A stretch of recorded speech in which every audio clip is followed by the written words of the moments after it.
Okay, item 4.01 under business services is an action. The action is to conduct interviews for the purpose of appointing a provisional board member. Can I have a motion? Motion, so moved. Okay. Second.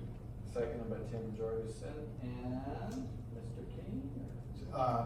So that's all good. The only thing I was gonna see if you wanted to discuss sort of the modification to the questioning or discuss the questioning pattern that we're talking Okay, about. sure. So, what I thought we would do is, I believe there's 7 questions in here, I haven't opened. Yes. And I thought we'd divvy them up. I'll take one and you all can take 2 questions. And then, I thought what we would do is with each question, alternate who gets asked first and who answers second, so that there's no perceived bias for the person who gets to answer second. Either they have the benefit of the first person's answer, or conversely, the person who goes second finds themselves in the position of me too, and it can be awkward. And so, every other question will just alternate who goes first. Good with that. If I may, I want to make sure a couple of things get into the record here. First, every accommodation was made to somebody that was thinking about calling in.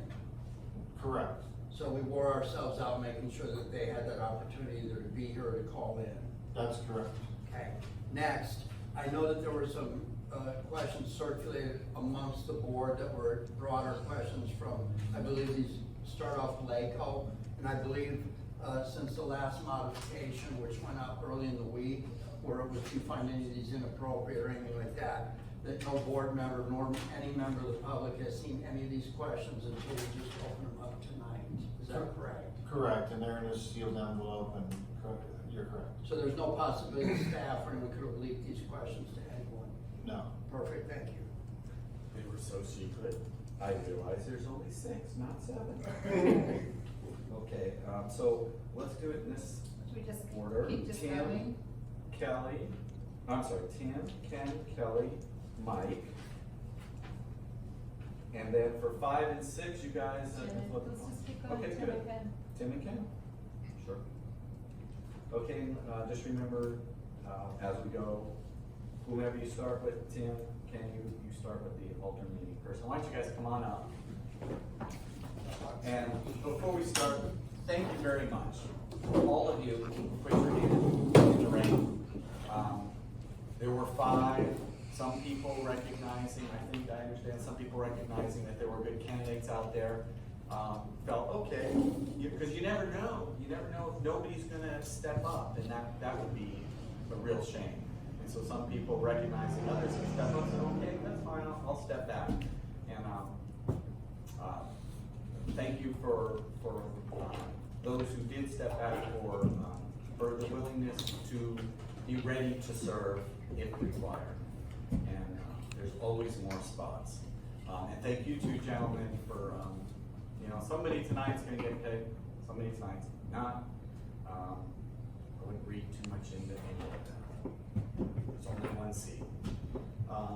Okay, so are we ready to? So now, when we ask the question, do we address it to one of the candidates, or do we allow them to choose who's gonna go first? No, you're gonna address it to one candidate first arbitrarily. Are we gonna allow the candidates to introduce themselves? That's fine, and before we do that, how many minutes is there a response time limit?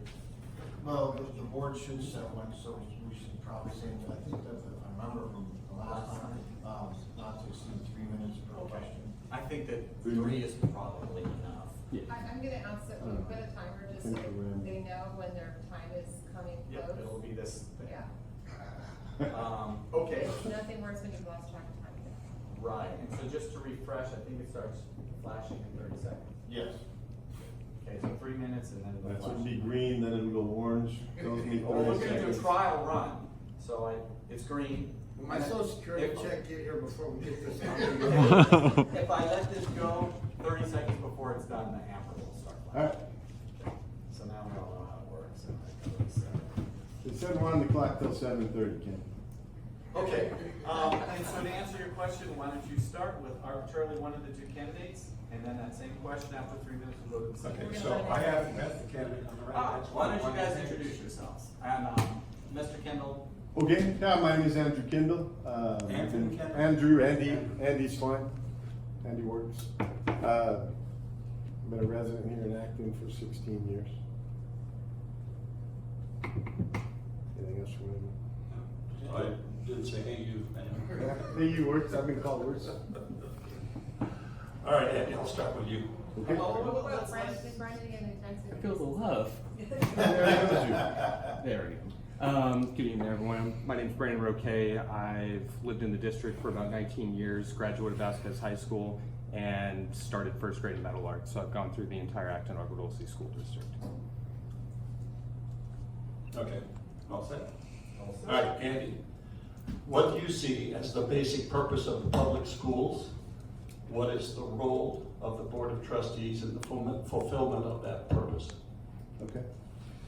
I see the role as the public school is just to, not every family can afford private school. Not every family can afford to or is in a position to homeschool their kids, right?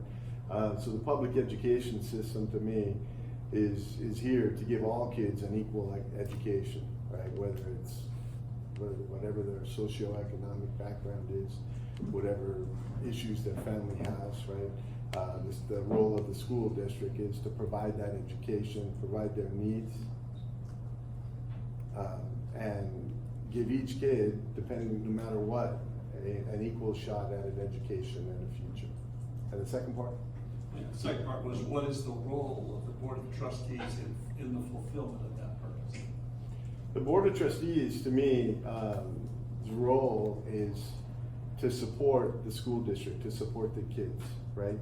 As a board member, it's not my role to advocate for my kid or any specific kid, right? My job is to advocate for all the kids and do my job to support them all, right? To support the superintendent and the administration of the school. Their job is to run the school. My job as administrator would be part of a team, right? Blend my talents with the rest of the board and support the school district and to support the superintendent while also holding him accountable.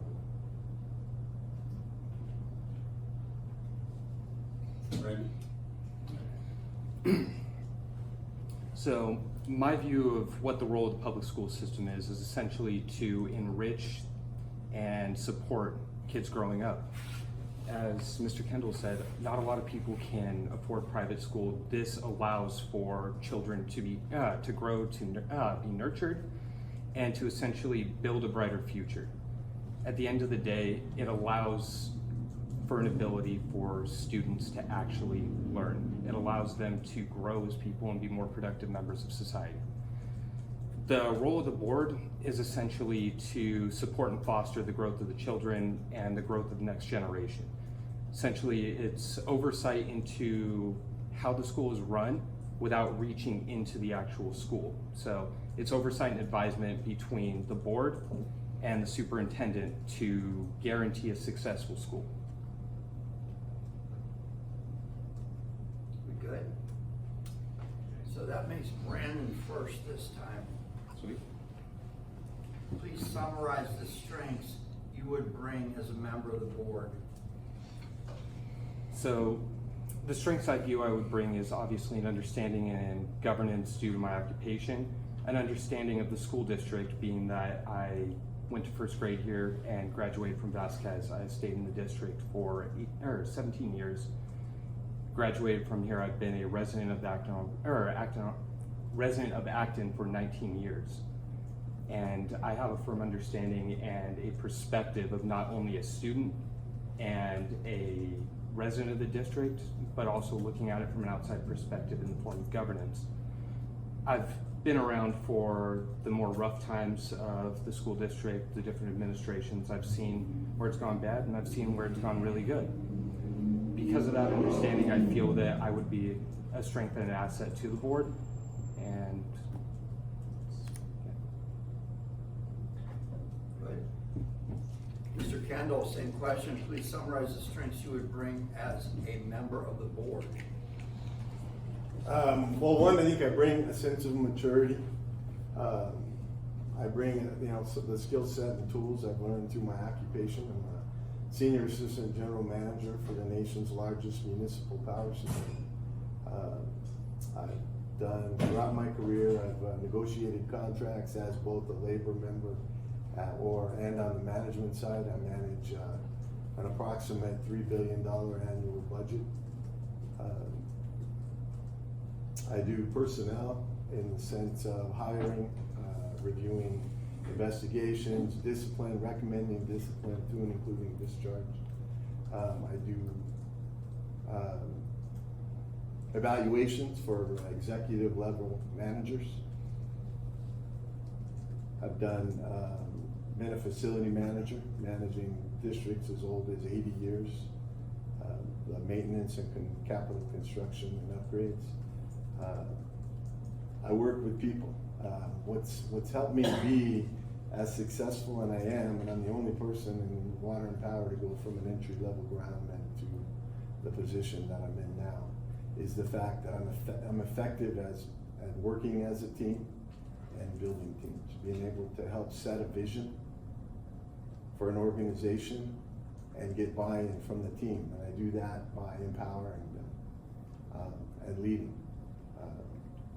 I've built really good teams in my organization, not by being the smartest person in the room all the time, because there's a lot of times I'm not the smartest person in the room. I'm not intimidated by not being the smartest person.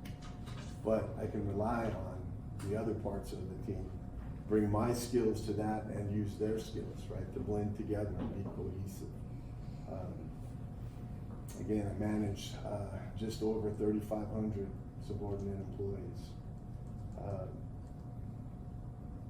And I think my leadership ability is what I bring, and the ability to work together and know that any group and any team either succeeds or fails as a team, not one person. Not since the last pole I climbed was the last time I actually was in control of something that happened. But I empower people and work through others to get things done. All righty. Callie. Andy first this time, right? What are you most proud of in this district, and what would you like to accomplish as a board member? And what is your highest priority and why? What I'm proud of in this district is just the family atmosphere, the family feeling that this district and this community brings. I look around and with my neighbors and my friends, and I've spent 6 years as a president of the Desert Wind Soccer League, and just looking how this community bonds together to get kids to practice, to get kids to games, to help pay for kids who can't do it. And I'm proud of what this community is and what this school district is. I have 3 kids right in this district. This year I'll have a child in each school, a 4th grader, going into 7th grade, and a 9th grader. So what I really want to accomplish, and my priority for this school district and my role, is to assist in making sure that the school system is safe. I was looking at one of the student surveys that happened this year. It was reported this year. It said 1 in 4 kids doesn't feel safe at school, right? And I don't think we know why. A lot of it could just be school shootings and stuff that's happening on the periphery, but we don't know whether they're being bullied or what that is. And I think the most important thing we can do is make our students safe at school. The other thing that's important to me is we have dwindling attendance. Attendance affects our funding, right? We need to make the Acton-Aquiles School District the school of choice for the kids in this community. And I see in the soccer leagues I run, in the baseball leagues, there are more and more younger kids at the 5-year-old, 6-year-old, 7-year-old age groups in the last 2 or 3 years than we've ever had. But attendance is still dwindling, right? And the projection over the next few years is that it's gonna dwindle more. And we need to make this the school of choice, so that these kids are coming to school, in our schools, and part of our school system. Brandon, I'm gonna ask you, what are you most proud of in this district? What would you like to accomplish as a board member? And what is your highest priority and why? So, what I'm most proud of in this district is honestly our faculty, our staff, our teachers, and as a whole, the welcoming environment. Growing up in this district, I've met some of my favorite teachers, some people that I've truly carried on lessons from that have made me who I am today, being Miss Owens, Mr. Craythorne, Coach Jorgensen, ironically enough. I mean, all of the teachers I've had in this district have fostered growth within me. They've looked after myself, my brother. They've pushed us to excel, really. They've taught me a lot of the lessons that put me to where I am and helped me grow as a person. So the thing I'm most proud of is seeing the character of our district, the spirit of what Acton Northern State Unified actually embodies. What I want to accomplish is carrying on that legacy, really. I've seen a lot of growth in the last couple of years with obviously the passage of the bond when I was going to school to now actually seeing the school being built. That was a dream of mine, to actually be able to play volleyball in that gym, to see the school. Coming back to it now, I can't tell you how much of a grin I had the first time I walked in there. I want to push that growth to see that smile on every kid's face. My priorities are really to facilitate the growth of the students, the staff, the faculty, and help the school grow.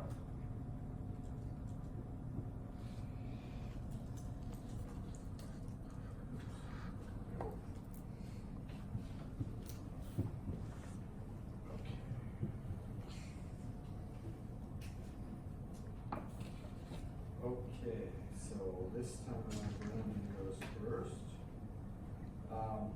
Describe a good board meeting. What are the objectives of a good board meeting? So, a good board meeting would obviously include healthy, productive public comment to learn more about what the constituency believes and what they want to see. It would have a good source of action on the agenda, obviously follow the Brown Act, and really just help progress the view of the school district.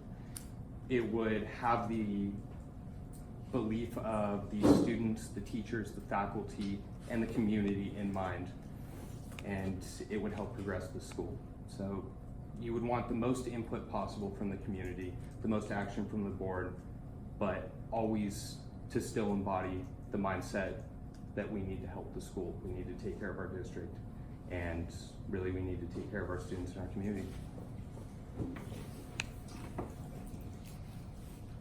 Okay, Mr. Kendall. I think a healthy board meeting, again, entails public comment, interaction with the community, understanding what the community's thoughts are, what their fears are, what their feelings are, and what's important to the community. I think transparency makes a good board meeting. Good discussion between the board members, good discussion depending on the topic and the items that are before the board, whether it's interaction with a prospective charter school, good discussion back and forth. And I think that ability to communicate through the board, through each other, to the public who's watching. And accountability, the board being accountable and showing that they're accountable to the community, to the students, and that the board works effectively together, not cutting people off, not, I report to a 5-member board of commissioners, and I've seen poor meetings where they're arguing with each other in front of the public, right? We're a team, and it's okay to disagree, but disagree respectfully, right?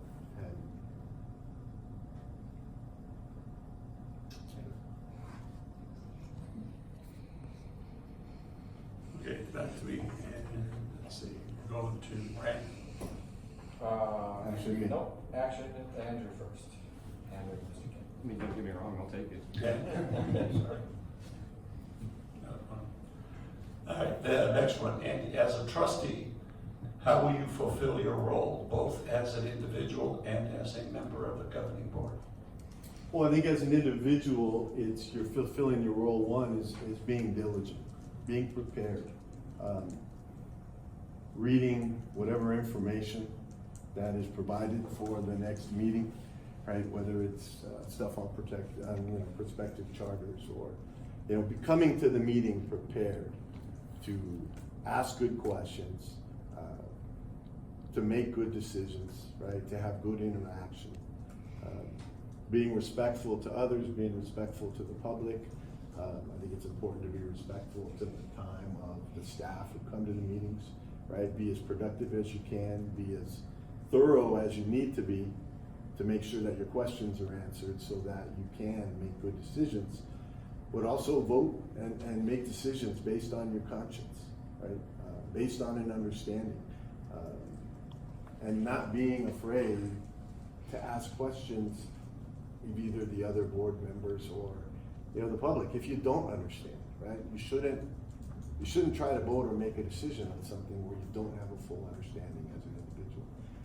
As a team, as part of the board, it's important to work together, right? It's important to be able to put your ego aside and do what's best for the students, for the community, for the district. Again, not be talking all the time. Be willing to listen more than you talk. Be willing to ask good questions of each other, right? Be respectful of each other. And just work together to support the district, right? Support the kids. Our goal and the important thing here is the kids. Our egos, our personal feelings, our agendas are important, right? And we have to always set those aside.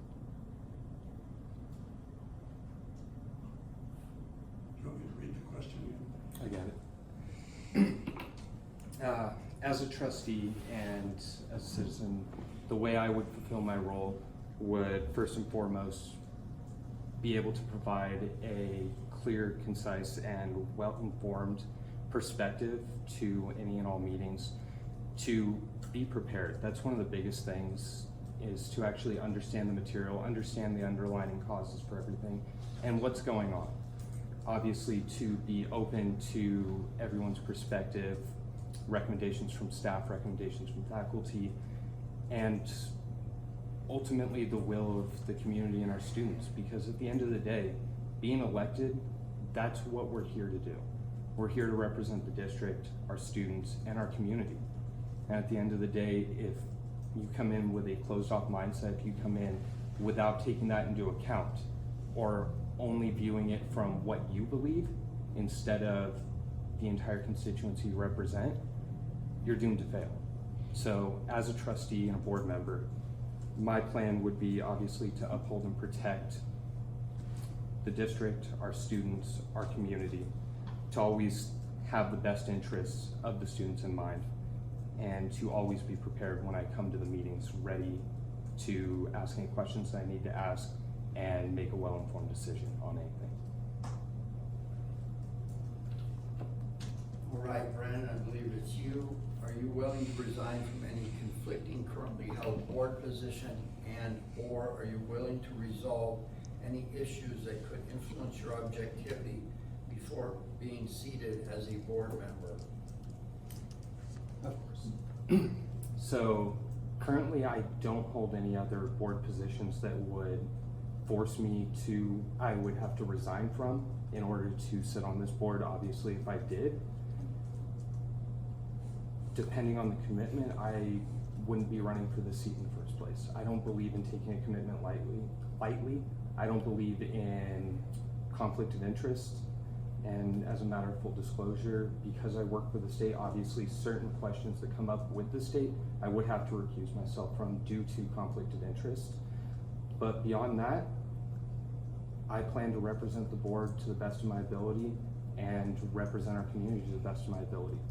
So would I protect against any conflict of interest? Yes, I don't believe in crossing between multiple bounds in terms of my occupation, any conflicts I have in my family life or personal life, and my role as a board member. At the end of the day, I believe in compartmentalization. Everything is a separate action. When I'm sitting up there, I am solely a board member. Mr. Kendall, are you willing to resign from any conflicting currently held board position? And/or are you willing to resolve any issues that could influence your objectivity before being seated as a board member? Absolutely. Currently, I hold an advisory position with the soccer league. We can determine if that's a conflict. I don't believe it is, but I would be happy to resign. I've been through conflict of interest training. I'm a Form 700 filer. So I don't believe I have any, but I will look and clearly resign from anything that will clear up any issue. Okay, I'm happy as long as both of you understood the complexity of that issue. There's a lot there that means, for example, for me, if I had an issue about a SPAD thing, I wouldn't be sitting up here on the board until that was resolved. So that's having both good. Yes. Thank you. Okay, those are the questions. Thank you, gentlemen. Thank you. The way we're structured here tonight, and with the change to the, first, any public comments? Okay, so that was 4.02, no cards. Okay, now 4.03, which I'm asking if somebody would move in a board discussion of candidate responses. So moved. And okay, Tim Jorgensen, seconded. And call the question to move in this discussion. Aye? Aye. Aye. That's a 4-0-0 moving in. Do my board members have, any comment? This is awkward, you're being talked about in third person, you just kind of endure it. Any comments or what you thought was perhaps some strengths or weaknesses prior to somebody moving somebody in? If you have a hard decision. I'll have a comment when I make a nomination, but until that point, I think everyone understands that I was in a different position from the rest of you. But I will make a comment that kind of evens that out and shows that there's autonomy up here when the decision is made. Okay, I guess I'll make a comment then. We have good candidates tonight.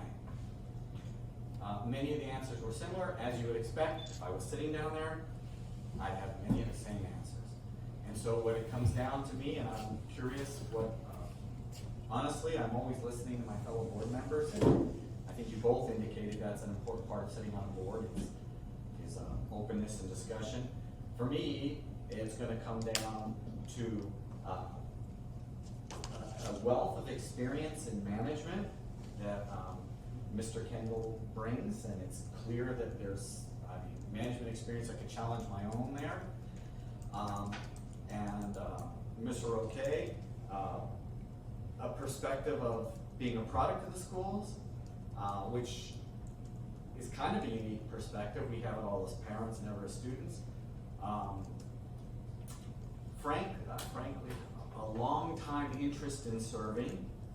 We've been at this for quite some time, more than the 2 cycles.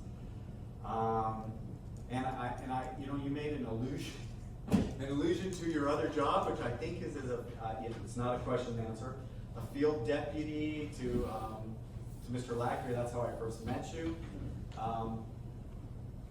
Sometimes connections might help. So I've been very honest and transparent with you guys on what I see as differentiators. And it is it's a tough decision. It's a good one to have to make, though, honestly, because I think there's 2 great candidates here. Though, now, I am all ears for what comes next. Well, it's clear that we have a difficult choice to make here, because I just met the one candidate, Mr. Kendall. I've known Brandon, so I have that interest, and I've seen the growth and the development, his association with Assembly Man Lackey, his drive to improve and to constantly be engaged passion to grow and stuff can bring some energy, which I think is important. Experience is another one. Mr. Kendall brings a background of experience and challenges that, you know, that it's good to have that in your, that you had that, because I'm sure there's mistakes that were made along the way, and growth and correct and keep going and going, it's like we all have. So that it makes it a little bit of a challenge. I just think it's clearly a difficult question that we have to ask ourselves about choosing one of these candidates, because they're both highly qualified. We're very appreciative, but we'll have to make a choice. It's going to be tough. Well, I've gotten to know both the candidates a little bit from the last election. I respect both of them. I could work with either one of them, no problem. Whoever goes home tonight, I would hope they would come try again, because I think they both bring a lot to the table. So I think we have a really tough choice. I think Brandon continued to come to some board meetings and has continued that interest even after the election, which I appreciate. That kind of means something to me. But they both bring a lot to the table. Okay, I think that it's important that you all talked first, because when I called in the last time, I was on a different page, and I really need to clarify that, so I've something I want to say, and it's pretty formal. First, I want to thank you both for being here.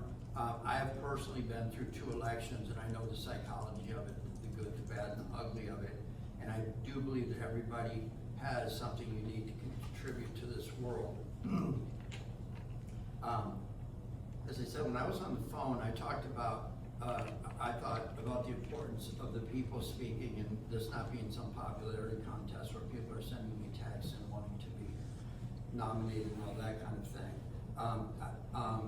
But I was outvoted on that point, and I don't hold any animosity towards that. I'm one of these people that may have a different idea, but once that idea comes through, I respect the decision of the majority of the board, and that's why we're here tonight. And it certainly wasn't to fragment the board, but you need to think about where I'm coming from. Anyone who sits up here right now, who's sat out there for very long, understands that there's a volatility in the revenue stream here. And these people up here know, I freak out about people stuffing donuts in their face with money that should be going in the classroom, and only I would say that. But to my colleagues' points, $60,000 in a special election buys a lot of donuts. And so I would be a hypocrite if I were just to ignore that and dig in on whether or not I will eat a burrito up here at the district's expense. But I think there's a win-win here. And I'm not here to debate. I spoke last because I think that what they felt is important. I'm not here to convince them. But the election was recent, and it was very recent. I know for a fact that had Mr. Porter had any indication that he would not be fulfilling his full term, he would have not filed or been through a successful election by popular vote. And had that happened, we wouldn't be sitting here tonight.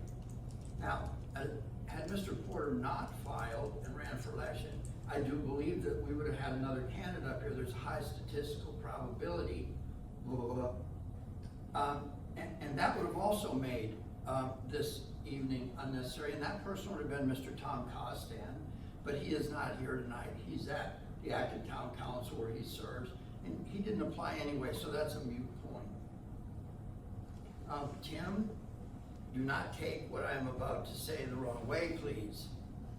But your addition to the board has truly increased its function, scope, and credibility immeasurably. The work you do is often quiet, both out here and back there. I know that your decisions come from a deep care about our community, and it's you.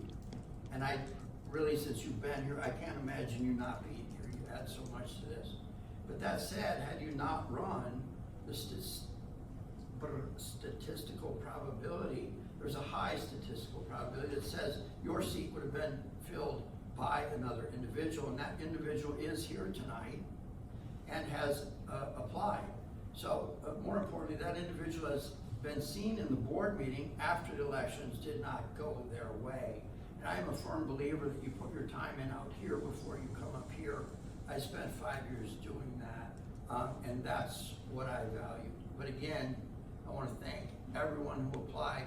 You both have very unique skills to contribute to this school district as parents, volunteers, and potential board members. That concludes what I have to say. All right. Does anybody, we're up to item 4.4. Does anybody want to make a motion for a particular candidate? I'll motion to, I nominate Brandon Roki. Okay, that's Ken Ballsgraf is making a motion to nominate Brandon. Is there a second? Second. Call the question. Aye. Nay. So it's a 3-1-0. Congratulations, Mr. Rogan. Since I'm the dissenting vote, you're awesome, and I have no doubt you get on next time. I saw a skill set that I wasn't aware that was here and available to us emerge from the community, and I couldn't maybe let it pass up. I hope, Mr. Kendall, that you'll bring your skills, or we could use you. And it's a fundamental management skill set that you have that I think would be invaluable to us in the long run. Having said that, I was torn, and that's why I didn't make a spirited case either way, because you look great. And I do appreciate very much the fact that even after the election was lost, you took the time to come in, Brandon, and I look forward to working with you. Thank you. So, let's see. I think that's a congratulations. Now, in the context of this, do you want to describe when the swearing in happens before we move on to adjournment, Mr. King? Yeah, so on Thursday is our next regular scheduled board meeting, and so we go into closed session, which would not be part of for this first one. It wouldn't really be fair to you either to come into a closed session blind without having any background information as well, but that's kind of incidental. So at the public piece at approximately 7:35, that's when we do the swearing in towards the front portion of that. So as soon as we go public, we can do the pledge of allegiance, do the swearing in, and that way you can begin your work right away. You'll be able to, let me check on the agenda. It'll only be public, so you'll be able to review the agenda. And I'll clarify with legal what I'm able to share in terms of background information. So again, you don't come in completely cold. Thank you. You're welcome. Thank you very much. Okay, so with that, do I have a motion to adjourn at 6:20? Move. Tim George, I'll second it. Call the question. Aye. And we are adjourned at 6:20. Thank you very much.